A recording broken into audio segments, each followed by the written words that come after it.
Hey, this video features the new hex flat style of Quick Connect tubular pick. This is the mod of our tubular picks where the shaft section comes pre-machined for that purpose. Now, many of you who opt to get these from Red Team Tools will get your set of parts disassembled, and it might seem a little bit daunting. This video is going to be an assembly guide to help you put this all together, get your pick ready to go. In addition to our specially prepared machined shaft, your tubular pick should include 8 loose feelers, the 3 pieces of the snug collar design, 3 O-rings that are also part of the snugging adjustment collar, and then sometimes a very hard to find, easy to lose, tiny machined peg. There is a longer peg. There is a replacement of this peg and a longer peg, some extra O-rings and other parts in your spare parts bag, but some of you might also think, oh, is that peg the centering index peg? No, the indexing peg is possibly going to be pre-installed in your shaft. If it is not, you'll find another slightly longer peg of the same diameter as to this. But how does all this get put together? It might look a little daunting. You don't need the washer because that's dumb. Don't ever use that. You're probably not going to use the stock handle anymore. We'll get to it. First and foremost, though, we want to get this piece. This is the threaded ring, right? The ring with threads on the outside. And if you look inside of this little raceway here, you can see a small hole. This hole will accommodate this small peg. In fact, it should accommodate it rather loosely. It should be able to slide right through. See, no real snugness, no real stiffness there. The stiffness and what helps retain that peg comes from the fact that it will ultimately insert in the shaft on your tubular pick right here. If we try to do that just by hand, sometimes it'll drop cleanly in there. Other times you're going to see it might need a little bit of encouragement.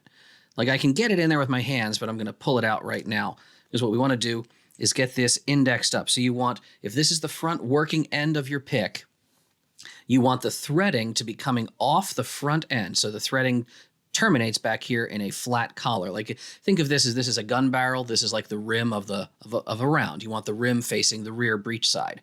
Likewise, the working tip of the pick, you want the threading to be coming off the front end of this collar. Do your best to line those holes up, and then we want to try to install that with the pin.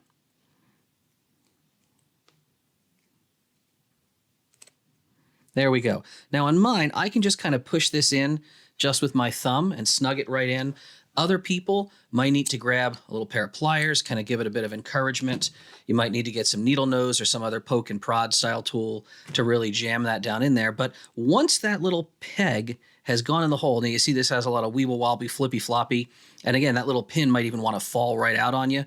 This O-ring holds that in place. It holds that in place and also gives a little bit of snugness to other parts of the assembly in a minute. There we go.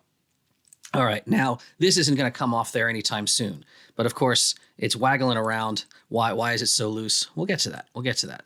Next step, your medium-sized O-rings. There was the large O-ring out here. The medium-sized O-rings then go straight down the pick shaft. 2 of them typically will stack together. And you might say, man, do I get them in that recess? How do I poke them in? Well, here's the only thing that you need to poke it in. You take this next piece, this small pushing ring. Again, this does have a lip on it. There's a fatter piece and a thinner, slightly turned down piece. The slightly turned down piece is what goes in first to get down onto those O-rings and squeeze them in. Now, you don't have to squeeze them in with your fingertips. What you have is this knurled adjustment ring that gets installed on the outside. And now that can cinch down. And you might say, again, boy, this still feels a little weeble wobbly. Well, yeah, because this inner diameter is not its full size yet. How does it become its full thickness? Well, by adding the little feelers. They can go in one at a time, right up the shaft, from the rear side of the tool out to the front.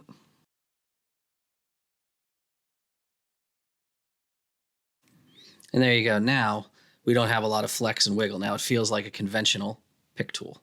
Excellent.